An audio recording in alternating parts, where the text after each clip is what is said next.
दोस्तों नमस्कार। आज की इस वीडियो में हम बात करने वाले हैं आधार ऑपरेटर का सर्टिफिकेट या फिर आधार सुपरवाइजर का सर्टिफिकेट हम किस तरीके से प्राप्त कर सकते हैं और इसके लिए किस तरीके से अप्लाई कर सकते हैं और इसे पाने के लिए एक्चुअली में हमें क्या क्या करना पड़ेगा। तो आज की इस वीडियो से मैं आपको कंप्लीट प्रोसेस है जो कि मैं आपको बताने वाला हूं। ठीक है, सबसे पहले हम ये जान लेते हैं कि आधार ऑपरेटर का या फिर सुपरवाइजर का हम सर्टिफिकेट ले लेते हैं तो उससे हम क्या क्या कर सकते हैं। ठीक है, अगर आप आधार ऑपरेटर का या फिर सुपरवाइजर का सर्टिफिकेट ले लेते हैं तो ऐसे में आप या तो जॉब कर सकते हैं या फिर अपना खुद का आधार सेवा केंद्र ओपन कर सकते हैं और इसी के साथ में आप जॉब कर सकते हैं। ठीक है, जॉब की जो भर्तियां हैं वो हमेशा निकलती रहती हैं और अभी भी सीएससी की वेबसाइट पर जाकर आप चेक भी कर सकते हैं और यानी कि भर्तियां निकली होंगी तो आप जॉब भी कर सकते हैं। ठीक है, तो जॉब आप यानी कि डिस्ट्रिक्ट वाइज डिस्ट्रिक्ट कर सकते हैं। ठीक है, बहुत ही आराम से। अब हम बात कर लेते हैं ऑपरेटर या फिर सुपरवाइजर के लिए अप्लाई करने को लेकर हमें कौन कौन से डॉक्यूमेंट होने चाहिए हमारे पास। ठीक है, जैसे कि सबसे पहले तो आपके पास एक आधार कार्ड होना चाहिए और इसी के साथ में अगर आप एक 12th पास हैं, ठीक है, तब आपकी मार्कशीट यहाँ पर होना चाहिए। अगर आपने 10वीं कर रखा है तो आपके पास ITI इस तरीके का कोई भी सर्टिफिकेट होना चाहिए। ठीक है, अब अगर आपने 12th कर रखा है तो आपके पास और आधार कार्ड है। ठीक है, इसी के साथ में आपको एक ऑथराइज लेटर बनवाना होगा। ऑथराइज लेटर आप किस तरीके से बनवा सकते हैं, CSC रजिस्ट्रार के पास जाकर आप उनसे बोल सकते हैं कि मुझे ऑथराइज लेटर चाहिए। ठीक है, और कहने का मतलब है मैं आधार ऑपरेटर फिर सुपरवाइजर का एग्जाम देना चाहता हूं। ठीक है, अगर वो बना के दे देते हैं तो ठीक है, फिलहाल मुझे तो नहीं दिया गया था। मैं आपको अपना साफ साफ बता रहा हूं क्योंकि मेरा एक दिन पूरा खराब हुआ था और ऊपर से काफ़ी सारा नुकसान भी हुआ था। ठीक है, तो मुझे तो यहाँ पर नहीं दिया गया था। मैंने वहाँ पर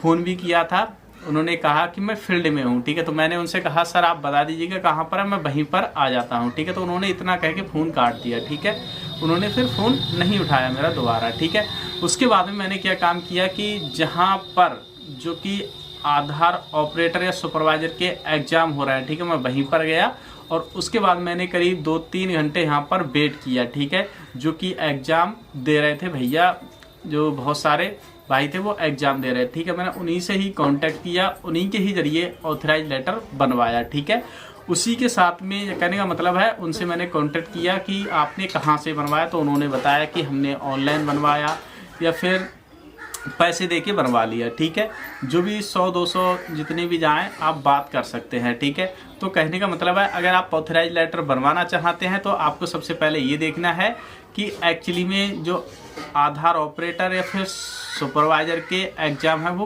कहाँ पर हो रहे हैं आपके आसपास। ठीक है, बरेली में है तो आप इस वीडियोस को पूरा कंप्लीट देख रहे हैं, आप वहाँ पर जाके कांटेक्ट कर सकते हैं। ठीक है, इस वीडियोस में ही आपको सब कुछ देखने को मिल जाएगा। ठीक है, कि एक्चुअली में जो आधार जो सुपरवाइजर का या फिर ऑपरेटर का जहाँ पर एग्ज़ाम होते हैं वो एग्ज़ाम सेंटर कहाँ पर है। ठीक है, इस वीडियोस में ही आपको देखने को मिल जाएगा, तो वहाँ पर जाके आप कांटेक्ट कर सकते हैं और बनवा सकते हैं अपना ऑथराइज लेटर। ठीक है, उसके बाद में मैंने वहाँ पर कांटेक्ट किया और अपना ऑथराइज लेटर बनवा लिया। उसके बाद में ऑथराइज लेटर है वो आपका 1 मंथ के लिए वैलिड होता है। ठीक है, अब जब आपके पास इतने सारे डॉक्यूमेंट हो जाते हैं, आधार कार्ड, मार्कशीट और इसी के साथ में आपका एक पासपोर्ट साइज फ़ोटो चाहिए होता है।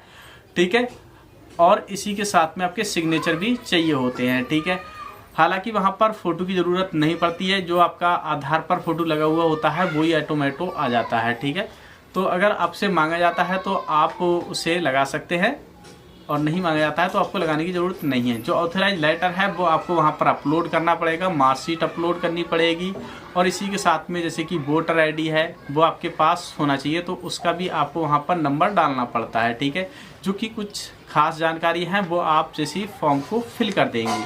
ठीक है, तो ये सारी चीज़ें हैं। तो चलिए अब चलते हैं हम लैपटॉप की स्क्रीन पर और स्टेप बाय स्टेप सारी चीज़ों को समझते हैं, किस तरीके से ऑनलाइन करना है और किस तरीके से हमें PDF फाइल को डाउनलोड करके किस तरीके से तैयारी करना है और इसी के साथ में हम लाइव टेस्टिंग एग्ज़ाम किस तरीके से दे सकते हैं और इसी के साथ में किस तरीके से हमें सर्टिफिकेट मिलेगा। तो चलिए वीडियो शुरू करते हैं। अगर चैनल पर नया है तो चैनल को सब्सक्राइब जरूर कर दीजिएगा, वीडियो को लाइक जरूर कर दीजिएगा।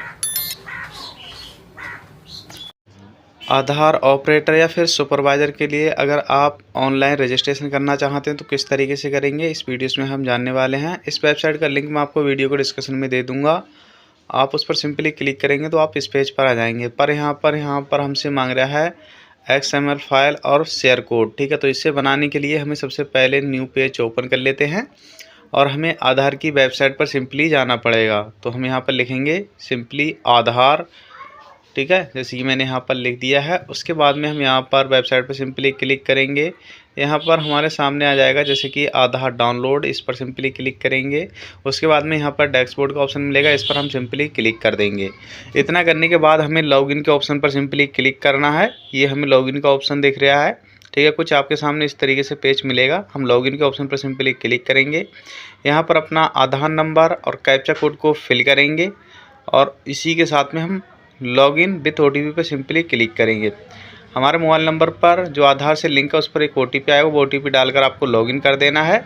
जैसे ही आप यहाँ पर लॉगिन कर देते हैं तो आपके सामने कुछ इस तरीके से यहाँ पर डैशबोर्ड ओपन हो जाएगा, ठीक है। आप यहाँ से सारे काम कर सकते हैं जितने भी आधार कार्ड के होते हैं। तो हम नीचे की तरफ यहाँ पर स्क्रॉल करेंगे और हमें यहाँ पर मिल रहा है वाईफाई वाला ये ऑप्शन, यानी कि eKYC, ठीक है। इस पर हम सिंपली क्लिक कर देंगे। क्लिक करने के बाद आपको यहाँ पर 4 अंकों का कोई भी कोड बना लेना है, वही कोड आपको वहाँ पर डालना होगा। तो चलिए हम 4 अंकों का यहाँ पर एक कोड बना लेते हैं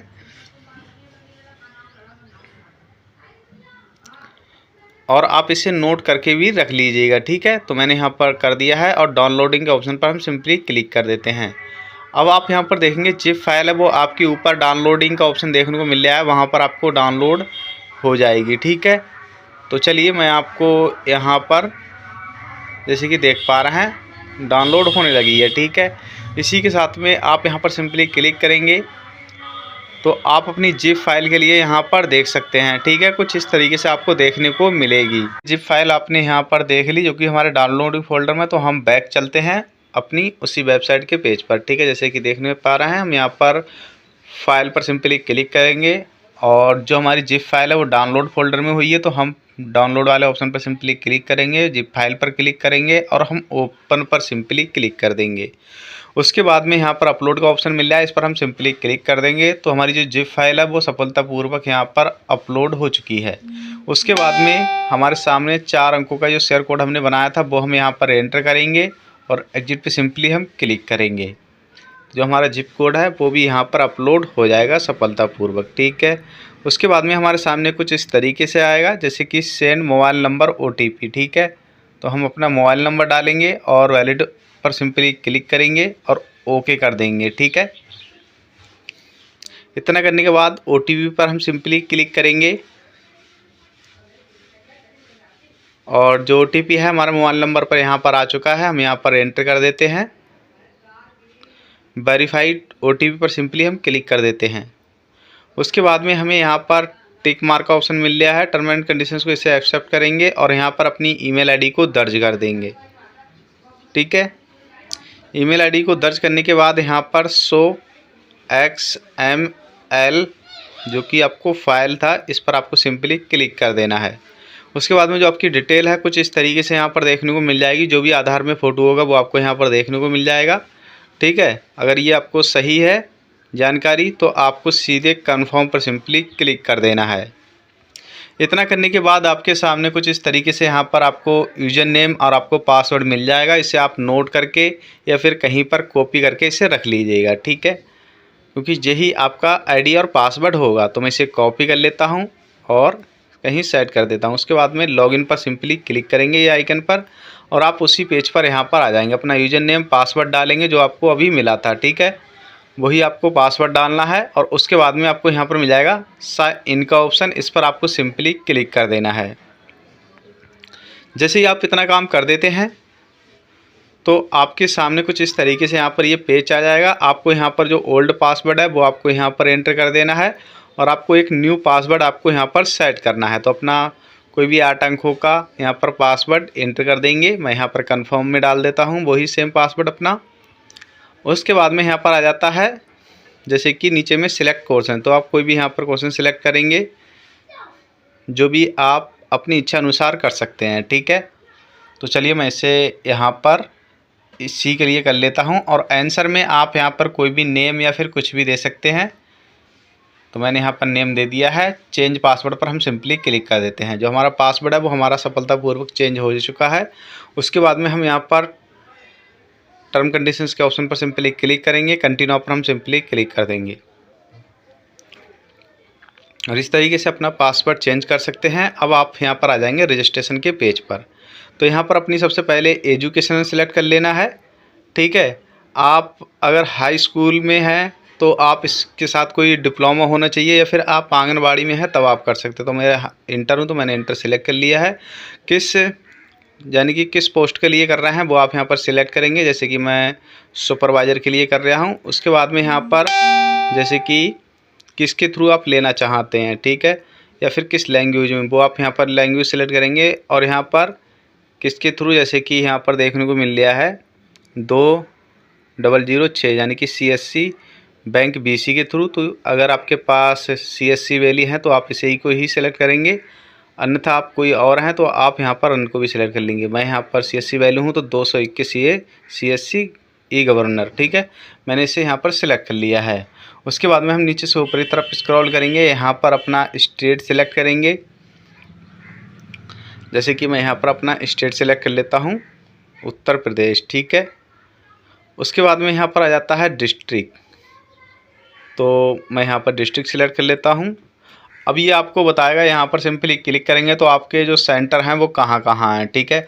अब जो भी नज़दीक में सेंटर है, जो भी आपको पास में पड़ रहा है, जो सही है, जो कि आपको जानकारी है उस सेंटर की, वही सेंटर आप यहाँ पर सिलेक्ट करें, ठीक है, क्योंकि इसी सेंटर पर जाके आपको एग्ज़ाम देना पड़ेगा, ठीक है। तो मैंने यहाँ पर सिलेक्ट कर लिया है और यहाँ पर हमें देखने को मिल रहा है सेव एंड कंटिन्यू, इस पर हम सिंपली क्लिक करेंगे।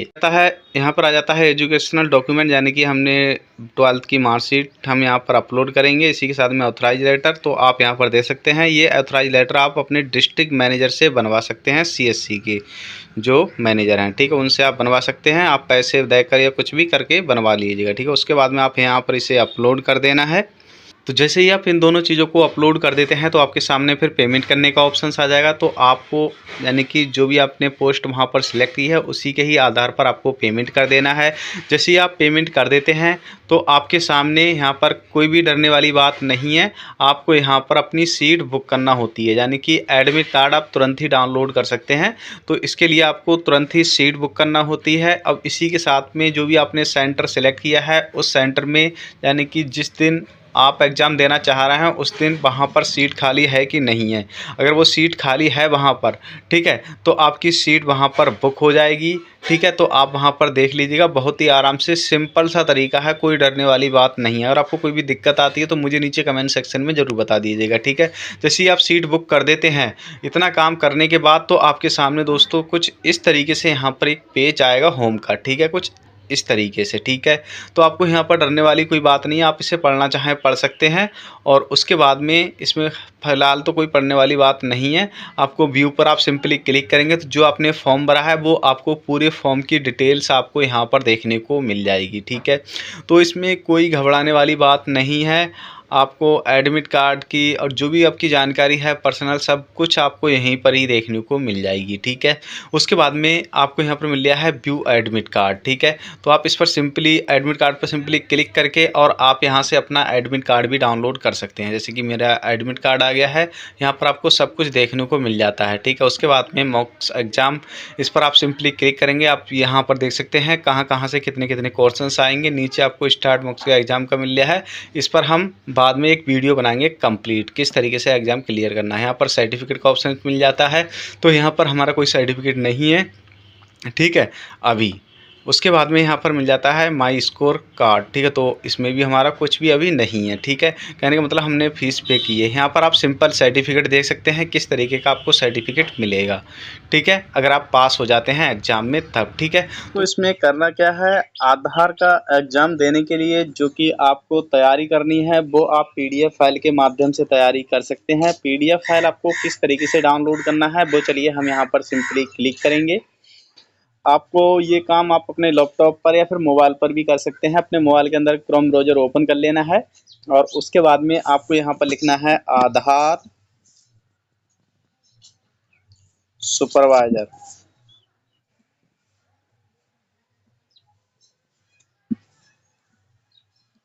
एग्जाम बुक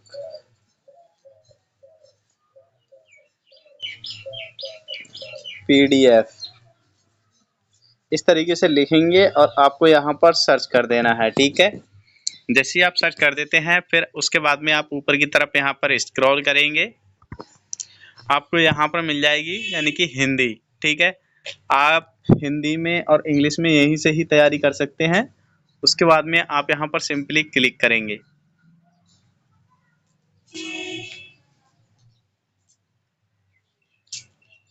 अभी आप यहाँ पर देख पा रहे हैं मेरा इंटरनेट थोड़ा सा स्लो है, तो इस वजह से यहाँ पर इस तरह की प्रॉब्लम देखने को मिल सकती है।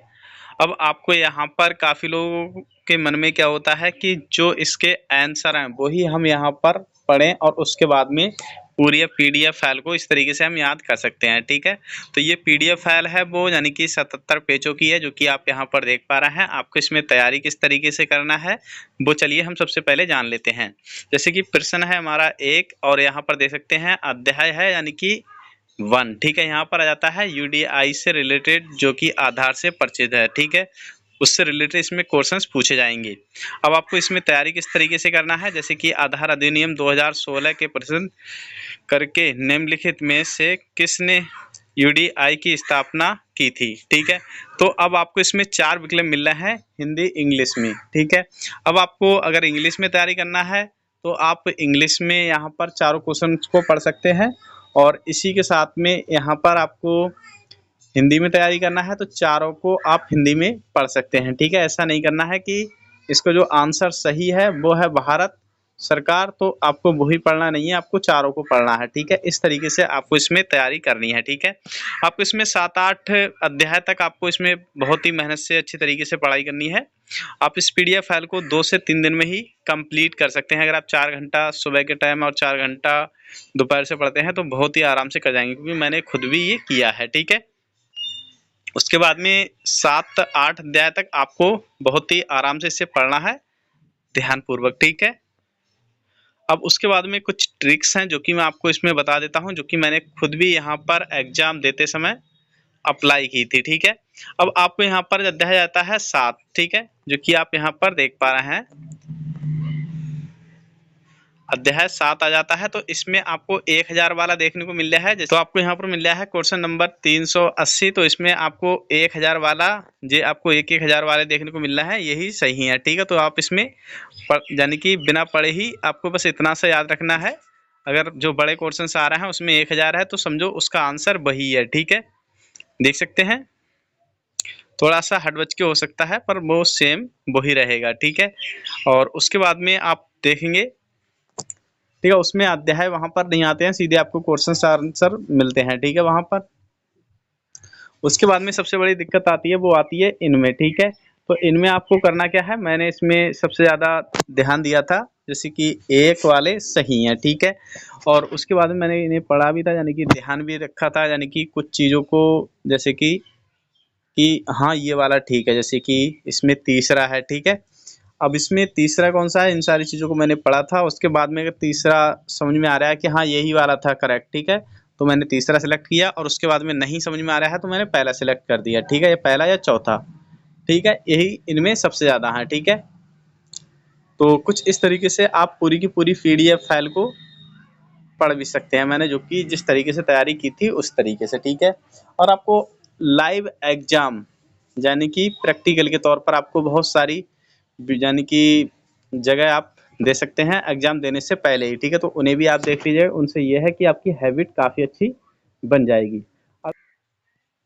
तो आप इस PDF को यहाँ से डाउनलोड कर लेंगे और आप बहुत ही आराम से फिर इसके माध्यम से आप तैयारी कर सकते हैं। ठीक है, तो चलिए वीडियो को हम आगे बढ़ाते हैं।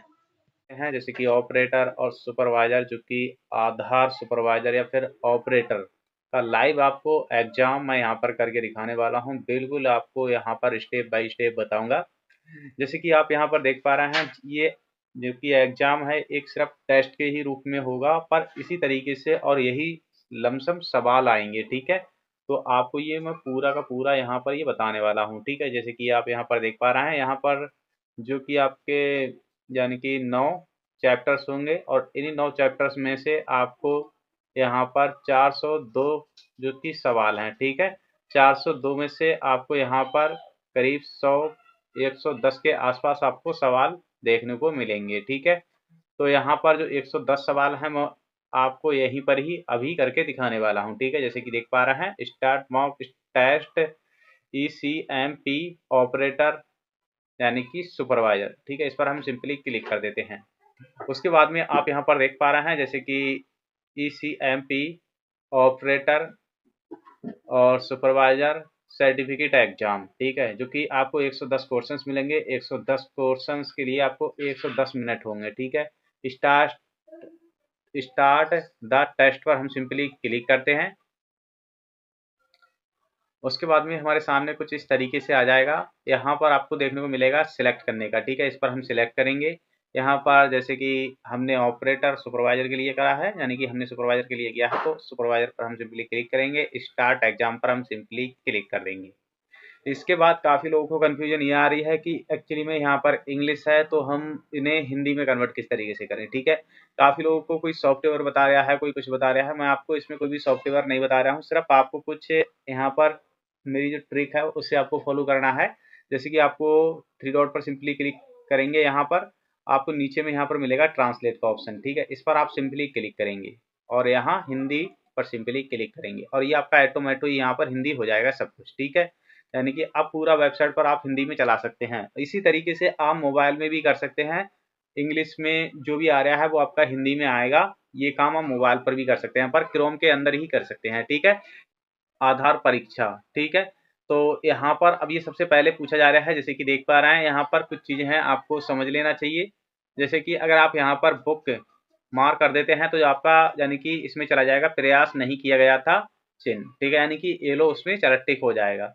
तो पहला हमारे सामने विषय और यानी कि सवाल आ जाता है, निम्नलिखित में से किस आधार अधिनियम 2016 पर करके UIDAI की स्थापना की गई थी। यानी कि राज्य सरकार ने, भारत सरकार ने, रजिस्ट्रार ने या फिर नामांकन एजेंसी ने। ठीक है, तो जैसे कि ये भारत सरकार की तरफ से है तो भारत सरकार हम सिलेक्ट करेंगे और यहाँ पर हम जैसे कि इसे हम बैक यानी कि साफ भी कर सकते हैं इस तरीके से। ठीक है, तो कहने का मतलब है अगर हमारा गलत पे टिक लगेगा तो ये साफ नहीं होगा। ठीक है, और यानी कि ये सही लग रहा है तो कहने मतलब हम साफ कर रहे हैं तो हो रहा है। ठीक है, उसके बाद में नीचे हमें अगले का ऑप्शन मिल जाए, इस पर हम सिंपली क्लिक करेंगे।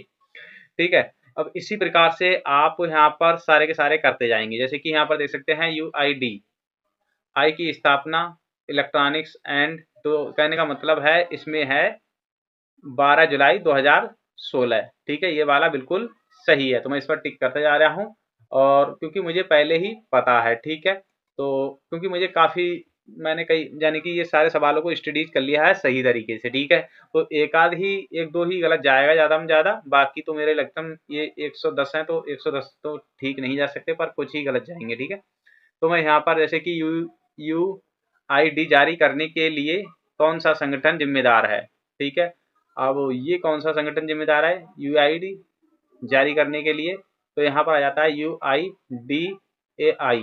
ठीक है, ये संगठन है। ठीक है, इसे हम यहाँ पर कर देते हैं। ठीक है, और ऐसे कि मेरे 3 हो गए और मैंने 3 पर यहाँ पर टिक कर दिया है, यानी कि 3 हमारे जो कि सही हैं। ठीक है, इसका मतलब यही है यानी कि प्रयास किया गया 3 है। अब मैं इस पर सिंपली आगे की तरफ क्लिक करूंगा तो हम आगे बढ़ते हैं इस पर। यहाँ पर आ जाता है चौथा सवाल, जैसे कि UDI क्यों बनाया गया था, तो यहाँ पर जैसे कि डुप्लीकेट और फर्जी। ठीक है, यानी कि जो डुप्लीकेट फर्जी जो डॉक्यूमेंट बनना है उन्हें ख़त्म करने के लिए। ठीक है, इसी के साथ में ये कहने का मतलब ये हमारा ये वाला सही है, पहला दूसरा। ठीक है, जैसे कि देख पा रहे हैं 4 हमारे हुए तो 4 यहाँ पर टिक हो गए, देख सकते हैं। और हम आगे बढ़ते हैं, तो कहने का मतलब है 12 सितंबर को 2007 में हुआ था। ठीक है, यानी कि 5 सवाल हमारे हो चुके हैं। उसके बाद में आ जाता है रजिस्ट्रार, नामांकन एजेंसी और नामांकन कर्मचारी। ये व्यक्ति नहीं, तो इसमें दूसरा वाला सही है, केंद्र सरकार। ठीक है, देख सकते हैं 7वां सवाल है और 7वां हमारा क्वेश्चन है, अभी देखते हैं। यहाँ पर आ जाता है रजिस्ट्रार को निम्नलिखित में से क्या नहीं करना चाहिए, तो यहाँ पर है हमारा तीसरा, जैसे कि आधार नामांकन अद्यतन के अलावा किसी अन्य उद्देश्य के लिए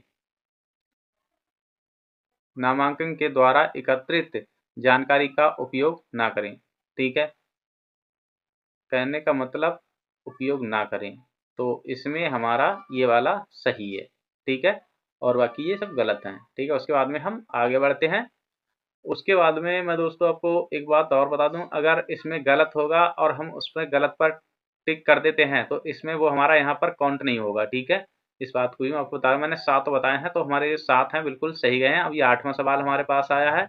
ये नियम कौन सा है ये मुझे पता नहीं है फिलहाल। जब ये वाला ऊपर वाला सही है तो ये भी हो सकता है, ये मैं इस पर भी तुक्का चला रहा हूँ, ठीक है। ये गलत गया, ठीक है, इनमें से कोई नहीं है मुझे लगता है।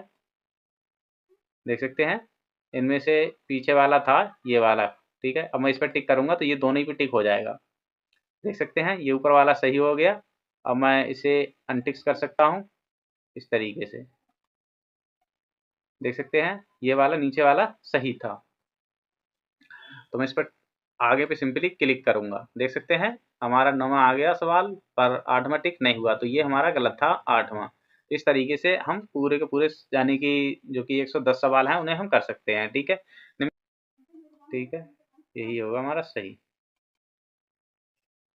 उसके बाद में आ जाता है रजिस्ट्रार, नामांकन एजेंसी और नामांकन कर्मचारी, ठीक है। यानी कि रजिस्ट्रार की मूल जिम्मेदारी क्या है? अधिनियम के पालन करना और इसी के साथ में कामकाज की निगरानी रखना, इसी के साथ में सुनिश्चित करें कि नामांकन कहने का मतलब ये सभी सही हैं ऊपर के। 10 हो गए हैं हमारे। यहाँ पर देख सकते हैं निम्नलिखित में से कौन सा व्यक्ति या संस्था नामांकित एजेंसी बनाने के लिए पात्र है। तो इसमें सीधी सी बात है, जो कि सारी शर्तों को पूरा करता हो, ठीक है। तो ये बिल्कुल सही है क्योंकि ये मैं पहले ही कर चुका हूँ, ठीक है। ये वाला सही है, बाकी के ये सब गलत है नीचे के, ठीक है। आप इन्हें वीडियो को रोक के पढ़ भी सकते हैं, क्योंकि मैं अगर सारी चीज़ों को आपको बताता चलूँगा तो इसमें यह है कि कहने का मतलब है कि वीडियो बहुत ज़्यादा लंबी हो जाएगी, ठीक है, करीब घंटों के पार पहुँच जाएगी। और इसमें यानी कि अगर आप यानी कि सुपरवाइजर की भूमिका के लिए पात्र होने के लिए आपके पास क्या क्या होना चाहिए? 18 साल उम्र होना चाहिए, 12वीं से परे आपकी पढ़ाई होनी नहीं चाहिए, ठीक है। 10वीं अगर आपकी पढ़ाई हुई भी है तो उसके साथ में कोई डिप्लोमा होना चाहिए, जैसे कि ITI वगैरह, ठीक है। उसके बाद में आ जाता है आधार नंबर होना चाहिए। तो ये सारी चीज़ें आपके योग्य होने चाहिए, ठीक है। तो इसमें आ जाता है ये वाला, ठीक है, क्योंकि इनमें काफ़ी ज़्यादा कन्फ्यूजन होती है, तो इन्हें आपको अच्छी तरीके से रट लेना है, ठीक है। जिन्हें आपको कॉपी पे नोट कर लेना है और उसके बाद में आपको इन्हें पहचान रहेगी, ठीक है। उसके बाद तो वहाँ की हमें भाषा आना चाहिए, इसी के साथ में कंप्यूटर का ज्ञान होना चाहिए। तो हमारा ये तीसरा वाला बिल्कुल सही है। उसके बाद में हम आगे बढ़ते हैं। उसके बाद में फिर आ जाता है सुपरवाइजर को अपना अनबोर्ड फॉर्म आवश्यक दस्तावेजों के साथ नामक एजेंसी को प्रस्तुत करना होगा, जो सत्यापन के लिए फॉर्म को संबोधित टेक्स्ट को प्रस्तुत करें। पर हमारा ये वाला टिक लग गया, ठीक है। तो इसमें कोई बड़ी बात नहीं है, आप इसे नोट कर लीजिएगा, ठीक है, ध्यान रखिएगा ऊपर वाला, ठीक है हमारा सही। उसके बाद में आ जाता है ऑपरेटर सुपरवाइजर अनबोर्ड के दौरान निम्नलिखित में से किस नामांकित उपयोगकर्ता माना जाता है, ठीक है, पूर्व, ठीक है, ये ठीक है हमारा। उसके बाद में यहाँ पर आ जाता है, ये भी आप सवाल को कॉपी में नोट कर लीजिएगा क्योंकि इसमें भी वही टिक वाला सिस्टम है, ठीक है। उसके बाद में आ जाता है केवल इसमें मैं हूँ, ठीक है, यानी कि ये वाला।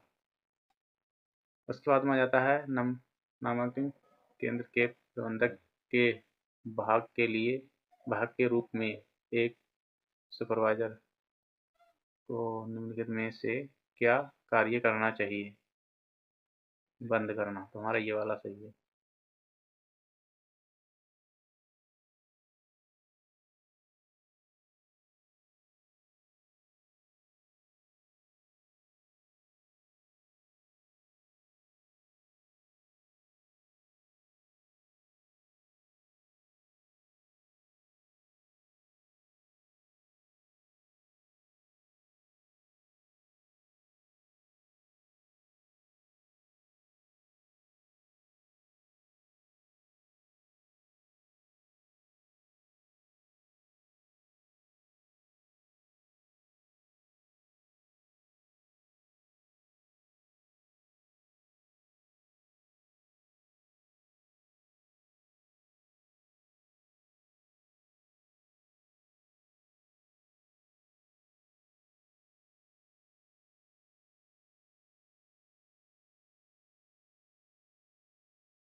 6 गलत गए हैं, ठीक है। तो आप यहाँ पर समझ सकते हैं कितना कैसा कुछ गया है, ठीक है।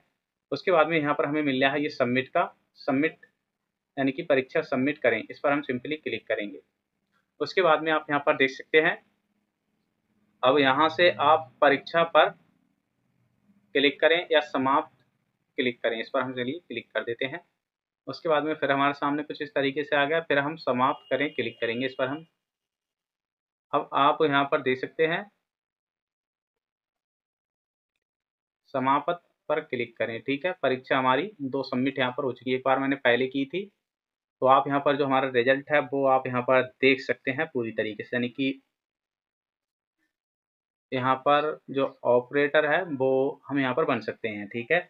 अभी यानी कि हमारे प्राप्त अंक कितने हुए हैं और अंक कितने चाहिए होते हैं हमें, ठीक है, कितने में से, तो आप यहाँ पर समझ सकते हैं। तो इस तरीके से आप हम यहाँ से बाहर निकलेंगे और इसे आप डाउनलोड करना चाहें तो कर सकते हैं, ठीक है। तो मुझे डाउनलोड करना नहीं है, अभी क्या करना है इसे, ठीक है, बाहर निकलते हैं।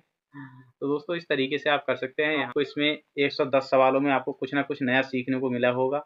फिर भी आपके मन में कोई भी सवाल है, कोई भी कन्फ्यूजन है तो मुझे नीचे कमेंट सेक्शन में बता सकते हैं। अब दोस्तों हमारी तैयारी हो जाती है, तो ऐसे में अब आ जाती है बारी एग्ज़ाम देने की। तो जो कि मेरा यहाँ पर एग्ज़ाम हुआ था, जो कि आप यहाँ पर देख पा रहे हैं बरेली में, जो कि एग्ज़ाम सेंटर है इसका। और आप इसे मैप के द्वारा भी देख सकते हैं बहुत ही आराम से, ठीक है। और इसी के साथ में अब आप यहाँ पर पहुँच जाते हैं, तो आपको सबसे पहले, अगर आप इस वीडियोस को देख रहे हैं तो आप घर से ही सारी चीज़ों को लेके चलेंगे। जैसे कि आपको इसमें पैन कार्ड की ज़रूरत तो नहीं पड़ती है, अगर आप पैन कार्ड लेके जाना चाहें तो लेके जा सकते हैं, पर आधार कार्ड आपके लिए इसमें बहुत ही ज़्यादा ज़रूरी है, ठीक है। इसी के साथ में आपने जो भी पासवर्ड बनाया था, ठीक है, वो पासवर्ड आपके पास होना चाहिए जो कि आपने आधार एग्ज़ाम को अप्लाई करते समय किया था, ठीक है।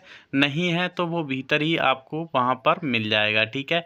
उसके बाद में आपको यहाँ पर जो आपके पास ऑथराइज लेटर है वो भी आपका होना चाहिए, ठीक है, तभी आप यहाँ पर एग्ज़ाम दे पाएंगे। ऑथराइज लेटर है उसकी जो कि 1 मंथ की डेट होती है, तो 1 मंथ के अंदर का ही होना चाहिए, ठीक है। अगर ऐसे में नहीं कि अगर आपका एक्सपायर हो गया है तो आप वरना एग्ज़ाम में नहीं बैठ पाएंगे, ठीक है। जब आप एग्ज़ाम क्वालिफाई कर देते हैं, ठीक है, तो बहुत ही आराम से उसके बाद में आपको बाहर निकाल दिया जाता है और आपका जो भी सर्टिफिकेट है आधार सुपरवाइज़र का या फिर ऑपरेटर का, वो आपको तुरंत हाथ के हाथ दे दिया जाता है। दोस्तों हम बात कर लेते हैं, सर्टिफिकेट है वो आपको वहाँ से मिलता है, तो वो किस तरीके का देखने को मिलता है। जैसे कि अभी आप सामने देख पा रहे हैं, इस तरीके का आपको सर्टिफिकेट मिल जाता है। एक्चुअली में इसमें कई सारी चीज़ें हैं जो कि आपको इसमें देखने को नहीं मिल रही हैं, पर कुछ चीज़ें हैं जैसे ही आपको पता चलेगा तो आप भी हैरत में पड़ जाएंगे, ठीक है। एक्चुअली में वो है क्या, ठीक है। जैसे कि ये ऑथराइज लेटर है जो कि मेरा वहाँ पर जमा कर दिया गया था, जैसे ही मैं पास हुआ तो ये मुझे वापस कर दिया गया, ठीक है, ऑथराइज लेटर, ठीक है। उसमें कुछ जानकारी है, इस चक्कर से मैं आपको नहीं दिखा पा रहा हूँ, ठीक है। उसके बाद में और जो लोग एग्ज़ाम में फेल हो जाते हैं तो वो उनका ऑथराइज लेटर है वहीं पर ही जमा हो जाता है, ठीक है। और ये मेरा नीचे वाला एडमिट कार्ड है, ठीक है। अब ये मेरा सर्टिफिकेट है। अब यहाँ पर हम बात कर लेते हैं, जैसे कि अगर आपके कम में कम 64 नंबर आते हैं तब तक आप पास हैं, ठीक है। और उसी हिसाब से अगर आपके अधिक नंबर आते हैं तो आपको सुपरवाइज़र या फिर आपको ऑपरेटर का सर्टिफिकेट दे दिया जाएगा, ठीक है। अब यहाँ पर जो सर्टिफिकेट आपको मिलता है, ठीक है, वो तो आपको तुरंत मिल जाएगा वहाँ से, पर जो दूसरा सर्टिफिकेट होगा जो कि आपकी वेबसाइट पर शो होगा वो कम से कम 2 से 3 दिन ले लेता है या 24 घंटे तक ले लेता है, ठीक है। तो ये अगर आप एग्ज़ाम में पास हो गए हैं और ये सर्टिफिकेट आपको मिल गया है और आप वेबसाइट पर जाके सर्टिफिकेट को देख रहे हैं, तो आपको यहाँ पर टेंशन लेने की ज़रूरत नहीं है। वो कुछ समय बाद आपका वहाँ पर शो होने लगेगा, फिर आप वहाँ से भी डाउनलोड कर पाएंगे, ठीक है। अब वहाँ से किस तरीके से डाउनलोड करना है इससे रिलेटेड आप लोग कहेंगे तो मैं आपको वीडियो बना दूंगा। फ़िलहाल इस वीडियो को देखने के बाद मुझे नहीं लगता है कि इस चीज़ को भी आपको बताना पड़ेगा, ठीक है। अगर आप लोग कहेंगे तो मैं आपको बता दूंगा, ठीक है। तो दोस्तों उम्मीद करता हूँ आपको सब कुछ समझ में आ गया होगा कि एक्चुअली में अगर आधार ऑपरेटर या फिर सुपरवाइज़र का हमें एग्ज़ाम देना है और सर्टिफिकेट लेना है तो किन किन प्रक्रियाओं से हमें गुजरना पड़ेगा। और आपके मन में कोई भी सवाल है, कोई भी कन्फ्यूजन है तो मुझे नीचे कमेंट सेक्शन में बता सकते हैं। मिलते हैं नेक्स्ट वीडियोस में।